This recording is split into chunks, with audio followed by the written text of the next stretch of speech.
Welcome to the show. Good to have you with us another week. Have a great show planned for you today. My guest later on will be Jay Adams, who is this year's Wheeling YMCA Light of the Valley Award recipient. That was held this week at the White Palace at Wheeling Park. We'll be talking to him about his experience over the last several decades in building up soccer, travel sports, and bringing Christianity into sports here in the Wheeling community. But first, we'll start with some of our usual features, and I want to start off with an update on the West Virginia Supreme Court, story we've been following now for several weeks here on the show. And to update you a little bit, House Speaker Tim Armstead has now resigned as Speaker of the House of Delegates in West Virginia. Interesting twist on this.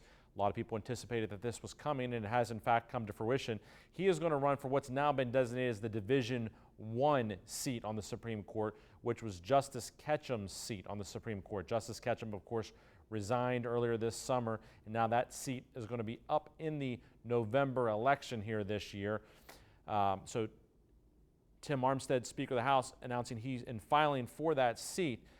Kanawha County Circuit Court Judge Joanna Tabbitt, also a leading candidate for that seat. About 10 people have filed for each of the two vacancies on the court. Of course, the other spot became vacant as a result of the resignation last week of Supreme Court Justice Robin Davis. And as a result of that, a second spot opened up. Now, notably this week, late in the evening on the filing deadline, former Senate President and Moundsville attorney Jeff Kessler drove to Charleston and filed before the filing deadline for the Division II seat that's been vacated by Justice Davis.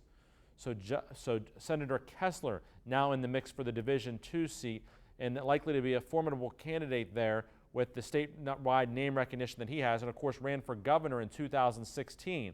That's when his tenure as Senate President came to an end, is when he ran for governor, lost in the Democratic primary to Jim Justice, who of course later, months after taking office, switched to the Republican Party after being elected as a Democrat. That Division II seat that Senator Kessler is seeking is also being sought by Evan Jenkins, also former Senate President, also currently a member of the U.S. House of Representatives, but who decided not to run for re-election to the U.S. House seat. Instead, ran for U.S. Senate, but lost to current West Virginia Attorney General Patrick Morrisey. So a ton of moving parts here. Two likely or leading candidates for that Division II seat, Senator Kessler and U.S. House of Representatives member Evan Jenkins will be two of the 10 vying for that Division II seat. Now, some people could withdraw from that race in the weeks to come here. Officially this week, you have to get your name off the ballot, but others could decide not to actively campaign for that spot. But, an interesting twist on all this, so many twists here, with Tim Armstead resigning as Speaker of the House. Now, the House of Delegates will have to return to Charleston to elect a new Speaker, because there is now not a Speaker of the House. The new Speaker of the House will also have to determine the appointments that he's going to make with respect to the other leadership positions, etc. So a lot of things happening as a result of this. I'm a little troubled by the fact that Speaker Armstead would resign in perhaps the most turbulent time in the history of our state's government, with two Supreme Court justices having already resigned, others that are remaining under impeachment. It's not really a time to be without a Speaker of the House, and he's resigned that position so that he can seek one of these seats on the Supreme Court, and he's the head of the body that just impeached these folks. I don't know if that's going to sit real well with a lot of people in West Virginia, that, hey, he's the head of the body that impeached him. Now, he did recuse himself from those proceedings, to be fair, but he is the head of that body and is now seeking one of the seats himself. So we are now without a Speaker of the House, in addition to being without two Supreme Court justices, another one being suspended, and the other two being under impeachment as well. So a lot of turbulence here, and we'll see what happens. Moving on to a quote this week, and I'm going to take this from this week's guest's son, Chad Adams, who introduced his father at the Light of the Valley luncheon yesterday, and he gave a quote from President Teddy Roosevelt that I thought was particularly moving and interesting, and one that I hadn't really studied before, and it's oftentimes referred to as the man in the arena, and it's a little bit long, but I want to read it because I think it's a very good quote. President Roosevelt said, and he said this after he left the presidency, actually, when he was speaking in Europe, "It is not the critic who counts, not the man who points out how the strong man stumbles or where the doer of deeds could have done them better. The credit belongs to the man who is actually in the arena, whose face is marred by dust and sweat and blood, who strives valiantly, who errs, who comes up short again and again, because there is no effort without error and shortcoming. But who does actually strive to do the deeds, who knows great enthusiasms, the great devotions, who spends himself in a worthy cause, who at the best knows in the end the triumph of high achievement, and who at the worst, if he fails, at least fails while daring greatly, so that his place shall never be without those cold and timid souls, shall never be with those cold and timid souls who neither know victory nor defeat. I thought that was particularly timely this time of year. And the reason I say that is high school sports are back underway. The high school football season is kicking off this evening. High school soccer is already underway. Cross country is underway, and the different sports. And, I see all too often, people wanting to be critical. I want everyone to remember these are boys and girls out there playing these high school sports. And don't be a critic. If you are, you're probably somebody that's never been in the arena. If you're going to criticize and you're not remembering that these are youngsters out there. So please remember that during this fall sports season, cheer them on, root for them. If they make a mistake, they probably know it. They probably feel a lot worse about it than you do. So don't criticize and teach others to do the same. But I think this is also very applicable for life, not just this fall sports season. Don't be so quick to criticize. Don't be so quick to judge. We've all made mistakes. It's part of the human condition. We err. We're not perfect. But so many times we see people that want to jump to criticize. Sometimes people think just because we have the freedom of speech that we can say whatever we want. Just because you have the freedom of speech doesn't mean you should always exercise it. Sometimes it's better to bite your tongue. Understand that people, sometimes very good people, make mistakes, and that we're all going to make mistakes from time to time. Be quick to forgive instead of quick to criticize, and know that you too are going to make mistakes at some point, and how would you want to be treated when you do? We need to take a break. When I come back, I'll have my guest, Jay Adams, with me this week. Stay with us on the Jamie Bordas Show. When reviewing your oil and gas offers or royalty check statements, do you wonder, am I being offered a fair amount? Do I feel comfortable reading the statement? Do I have peace of mind? If you answered no to these questions, you need Bordas Mineral Management. Our passion is helping mineral owners protect and expand their mineral wealth. Our examiners tell you whether you're being treated fairly and getting paid what is rightfully yours. Bordas Mineral Management. Be protected. Have peace of mind.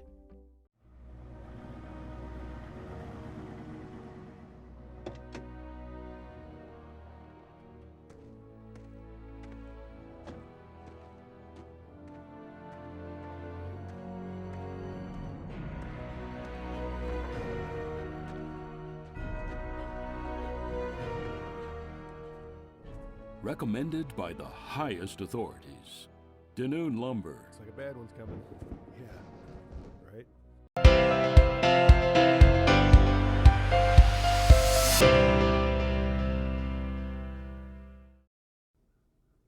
Welcome back to the show. This is my favorite time each week when I have a guest with me, and this week's no different. I have with me Jay Adams, who was recently honored by the Wheeling YMCA as this year's Light of the Valley Award winner, and he was presented the Dr. Lee Jones Patron of Youth Award. Thanks for being on the show. Hey, my pleasure. The luncheon that was held this week at the White Palace, Right. Attended by hundreds of people, and you had family there, friends, colleagues, really great event. And what did it mean to you to get that award? Well, I told some people it was shocking when you called me to inform me of that award. I think about all the people doing things in Wheeling, and you never think that you're that guy. But I was overwhelmed. I was grateful, and it was a great time. Being on the board of directors at the YMCA, a lot of names come up Sure. over the course of the discussions about who should be the honoree each year. And, I haven't told you this before right now, but the vote was unanimous for you this year. I appreciate that. I should have probably mentioned that even at the luncheon yesterday, but your involvement and your mix, the way you've been able to mix both sports and youth and bring religion into it as well, really fit well with the mission of the YMCA. Sure. And big thing for the folks on the board. But how have you been able to do that? And what led you to want to try to find a way to mix religion with sports? Well, we started soccer camp as 15 years ago. 6,000 kids now have gone through it, but it was one of those things. We started it as almost a vacation Bible school on steroids. We wanted to do something that would draw a lot of kids, and at the same time give an opportunity for us to talk to them about Jesus. So the thing we picked was soccer. There was a lot of soccer families involved at C3 at that point, and still are, and it was an easy mix, and we give them, at camp, we give them a lot of soccer, and we do skits and songs, and we also have a message for them. And everything's built around that 5-minute message. People may see the signs around town advertising this C3 soccer camp, and it's held, I believe, in August every year. Is that? It's in June. June, okay. I knew it was in the summer when the kids are out of school. But it's when it's held, you see these signs all over the place, but people may wonder, like, where is this and who goes to this? And if you actually go to it, there are hundreds of kids there, right, and then a bunch of volunteers as well. True. Volunteers, I feel, are the secret to making it very special. We are ultra concerned about security. We have that going on where we have 400 or 500 kids running around. We circle the entire Lindsley complex with fence, and we have one way in, one way out. That's very important, but it takes a lot of people, a lot of traffic people, a lot of registration people. And our church, as well as the soccer community in Wheeling, is giving back. And we have probably 50 people that come back as coaches, and they are the guys that are on the field working with the kids, and that's, you can't pay for that, and we're excited to watch people give back. Some of our campers now have given back because 15 years later, they're 23, something like that. And it's very exciting. You're talking about these, ways to mix religion with the youth, and you were telling me before we came on the air that something else coming up, C3 Church. And for people that don't know, C3 is right there at the bottom of the hill, right, before you go up to Ogleby, and the old Bob Robinson dealership, correct, across from Convenient. And you all have done a lot of things to mix youth and get them involved with Princess Tea, things like that. But there's a new activity that's coming up here in September. Yeah, our Mud Olympics. This is our 3rd annual. It's at Country Day School, and we use that whole complex and that park across the street from Woodsdale there, all that area, and we have kids go through 10 stations. Very similar to soccer camp in that they come, they have activities, and they do the course and all that. Then we sing some songs and have a message. And Jamie, we're just trying to reach people in a different way. It's nothing really new in that we don't feel your personal relationship with Christ deals around a building. It's not about the building. So we are trying to find ways to get into the community and do something worthwhile, but at the same time be able to talk to kids about Jesus Christ. Now with the Mud Olympics, do people have to be a member of the church to attend that, or can anybody come? Absolutely not. Just go to our website, c3wheeling.com, and the first banner you see is Mud Olympics. Click on it and you're in. There are 2 buildings. I've not been in that church, but there are 2 buildings. One being the kind of what I would call the lower building, which was the main part of the right, car dealership once upon a time. Then there was the upper building, right, and it looks like the church uses them both. We use the top for parking. We do not own that building. The gentleman who does lets us use it and is very, very gracious in lending it to us. I see it looking full on Sunday. Yeah, that's why I was wondering. Sundays, we need all of it. We're very blessed to have a lot of people coming. That's great. It seems like a big church. We need to take a break. When we come back, we'll continue speaking with Jay Adams about how he aided in the growth of soccer here in the Ohio Valley over the course of the last 3 decades. Stay with us here on the Jamie Bordas Show.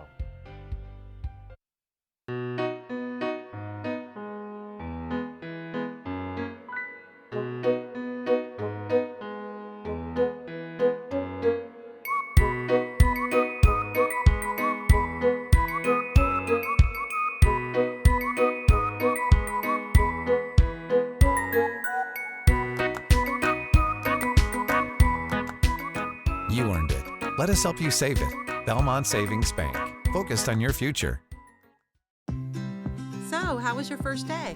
Long. So, Josh asked me about you. Daddy's home. Go get him.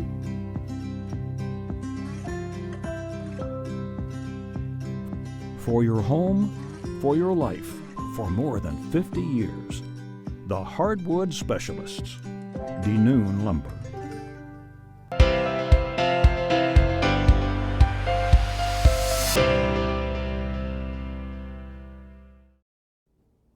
Well, welcome back to the show. Been speaking with my guest this week, Jay Adams, who was recently honored with the YMCA's Light of the Valley Award. And we're talking about your C3 soccer camp and how there are hundreds of kids there and stuff. And a few decades ago, that wouldn't even been possible because soccer in the Ohio Valley is nowhere near it was today. And you were kind of one of the godfathers, so to speak, of soccer here in the valley. Starting the program, building it up, and then moving on to the next levels. Like we talked about the other day at the luncheon, it wasn't a me thing as much as a we thing. A lot of people were involved. I just happened to be the guy that was on the front line. And a lot of times, as you know, Jamie, if you've seen the next level, you can talk about it. And at that point, I had seen more than anybody else, and I was kind of thrust into that position. But you go back to 1987 when we started the club, and World Cup when was coming to the United States in '94. There wasn't a professional league. Soccer was not a big deal in the United States at that point. But it was gathering steam at the youth level. And the ability to put the best players in a city on one team as opposed to in rec soccer, and the way it should be, they're spread out, so no teams dominate. But the ability to do that, we found out that we had some really, really good soccer players here in Wheeling, and it grew from there. That's one of the things that people may not realize is that, you look out today and you see kids playing travel soccer, travel basketball, travel softball, travel baseball, travel wrestling, all these different things here in the Wheeling area where kids are going out to other areas and playing. Back in the 1980s, early 90s, that didn't exist in that way, but the FC Wheeling team, I think it had a name before Wheeling that. Soccer Club, yeah. Yeah, but was really the first to do it. It was really the first kind of big-time travel team that people had heard of in Wheeling. And your son Chad mentioned yesterday that you always thought that just because you're from a small area, a small state, that's not going to hold us back. And and now you see people all over the place playing travel sports here in the Wheeling area, and you were the first guy to kind of do it. That's just the way it happened. Soccer was available at a travel level at that point. I'm sure AAU basketball was out there, but that wasn't as popular as it was today even. But as we move forward and learn more, that's how college recruiting took place at club soccer. It wasn't them coming to high school games or anything like that. So that whole process really developed and allowed our kids to be seen and developed and go through the process of being recruited and so on. But at one time the club had like 16, 18 teams and boys and girls, and it was a big deal. You ultimately moved that on to the high school level, becoming the commissioner of the OVAC soccer, and 6 teams six all boys teams when you started, and then by the time you were done, it had grown into something like 44 teams in the OVAC, boys and girls, and all over the place. And I saw a comment that you made in the newspaper this morning that said you knew when it hit Steubenville that it was big because in a football town like that, if soccer can make it, then we're doing okay. Yeah, we have some very solid and rich football towns, and at that point, one was Brook and Steubenville in that area and Weirton and so on. And when high school teams started being formed at that level and in these schools, we knew that it was catching on and that there were a lot more athletes out there than just the football team or baseball team or basketball team. And it grew fast, Once the opportunity was there, we saw other schools picking it up. We just had to protect those schools for a while until they could get to a point where they could play with everybody.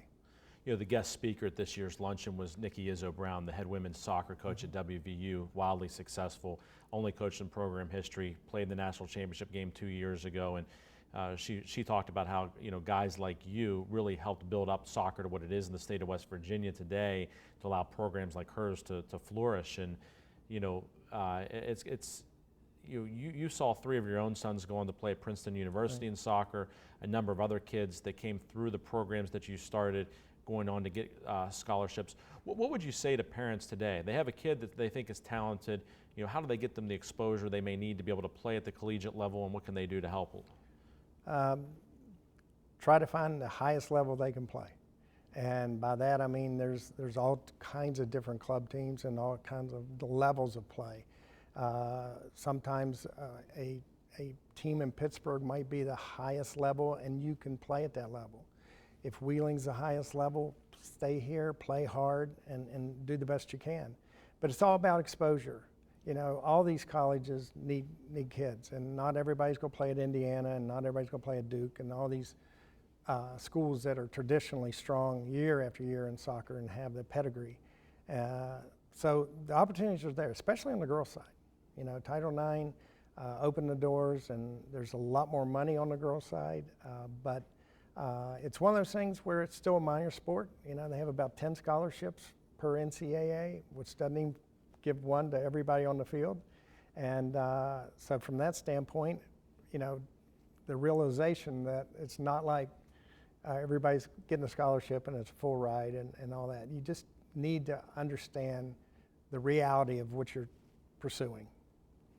Well, I appreciate you being here today. I certainly congratulate you again on the award, a very deserving recipient. Thanks for all you've done here for the Wheeling community. Jamie, thanks so much. All right. Have a good one. We need to take a break. When we come back, I'll be talking a little more sports. Stay with us here on the Jamie Bordas Show.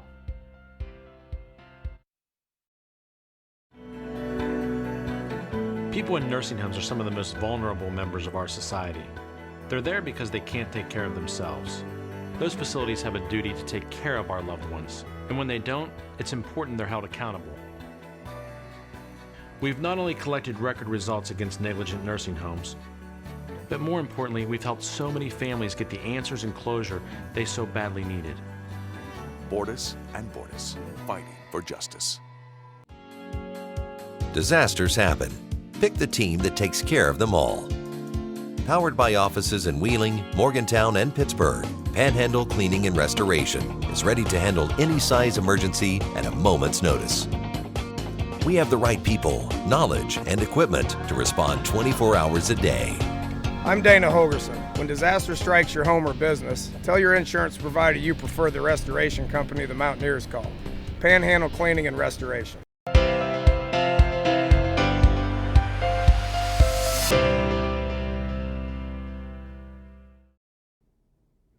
Welcome back to the show. It's time to talk sports, and we'll start in Pittsburgh with the Pirates. Unfortunately, back to under 500 now. I've been back and forth all year. Beginning of the year, I thought the Pirates would have a better year than people expected. I kind of started to throw in the towel before the All-Star break. Then they had the big win streak, but now it's kind of leveled off the way I thought it would. Unfortunately, the trades they made right before the trade deadline haven't really made that much of an effect at all. Maybe some good pickups and will maybe help in future years, but the Pirates just can't seem to get it done at the plate. I mean, the pitching has been pretty solid here the last couple of weeks, giving up one run and a lot of losses, but just can't seem to put it all together, and it just doesn't seem like the Pirates are going to find their way into the playoffs this year. So it looks like we'll be looking toward next year for the Pittsburgh Pirates and hoping maybe there could even be a couple of off-season moves that'll help the roster as we move forward. Sticking with Pittsburgh sports, a little bit of panic maybe with the Steelers' performance against the Green Bay Packers in the preseason. Steelers giving up 51 points to the Packers, maybe bringing back memories for some people of the postseason loss to Jacksonville last year, where of course the Jags put up over 40 points to win that game. But it is just the preseason, and I want people to remember. I say this frequently that. Teams are trying different schemes in the preseason. They're trying different players. They're not showing everything because they want to stay vanilla so people can't scout out what they're going to do. But it is concerning to give up that many points, whether it be preseason or not. And the Steelers are certainly going to have to shore up the defense before the season opener at Cleveland on September 9. One thing I don't like is that the NFL has gone to this system now where the rosters don't really get cut until much later. It used to be that there was kind of systematically, throughout the preseason, you would have to trim your roster to this many guys, then this many guys to eventually get down to the 53-man roster. Not the case anymore, and I don't like it just because now these guys, they used to be able to, if you got cut, you could maybe try to jump on with another team before the season started. Now, much less opportunity to do that because you're still on the same roster for a while, and I think it's just another NFL rule that disfavors the players, unfortunately, just like I don't like the franchise tag that I think disfavors the players. Le'Veon Bell right now has been tagged by the Steelers. And I think everybody needs to remember, Le'Veon Bell is not under contract right now. People want to describe him as holding out. He's not holding out because he's not under contract. Holding out is you've signed a contract to play for somebody and you're just not showing up. That's not the case. He is not under contract. But under this NFL rule that teams can use the franchise tag to tag a player and then have to pay him a certain amount, based upon what players at his position make, he's obligated where he can only play for the Steelers. So they've got, he has to play for them for this price. And he's saying, hey, I think I'm worth more than that. If I have to play for you, fine, but I'm going to sign a contract when I feel ready to sign a contract, and I'm not going to risk injury until it's time to play the game. So he'll show up probably like last year, right before the first game, and not have a lot of work with the rest of the offense, but that's the way it's going to go. Speaking of football, just around the corner, college football, and for the first AP poll is out. WVU 17th in the AP poll preseason. Notre Dame weighing in at 12th, and Ohio State at 5th. Of course, Will Grier, the WVU quarterback, on a lot of people's first-team All-American preseason list at quarterback, and should be an exciting year for the Golden Blue. But Ohio State is the big news this week. Coming in 5th in the preseason, but Urban Meyer, their head coach, has been suspended for the first 3 games by the university as a result of the circumstances surrounding his assistant coach's domestic abuse complaints and his lack of being forthright with respect to those things. And Ohio State released a statement that said, though neither Urban Meyer nor athletic director Gene Smith condoned or covered up the alleged domestic abuse by Zach Smith, they failed to take sufficient management action relating to Zach Smith's misconduct and retained an assistant coach who was not performing as an appropriate role model for OSU student athletes. So now Urban Meyer will not be coaching the first 3 games, and there's some teams in there that aren't cupcakes. You're talking about a Pac-12 team in Oregon State, a Big 12 team in TCU among those first 3 games. So it'd be interesting to see how the Buckeyes do with an interim coach instead of Urban Meyer. I think they'll be okay. There's enough talent there. They've been without Urban Meyer the last couple of weeks, have an interim coach that's taken his place. He'll be allowed to rejoin the team on September 2, but just will not be allowed to coach in those first 3 games. And of course, as I said, the athletic director also suspended for a couple of weeks as well. You will not want to miss next week's show. It'll be all about college football. It'll be a college football preview next week. We'll talk about all the teams, what we might be expecting, especially from the local teams, WVU, Ohio State.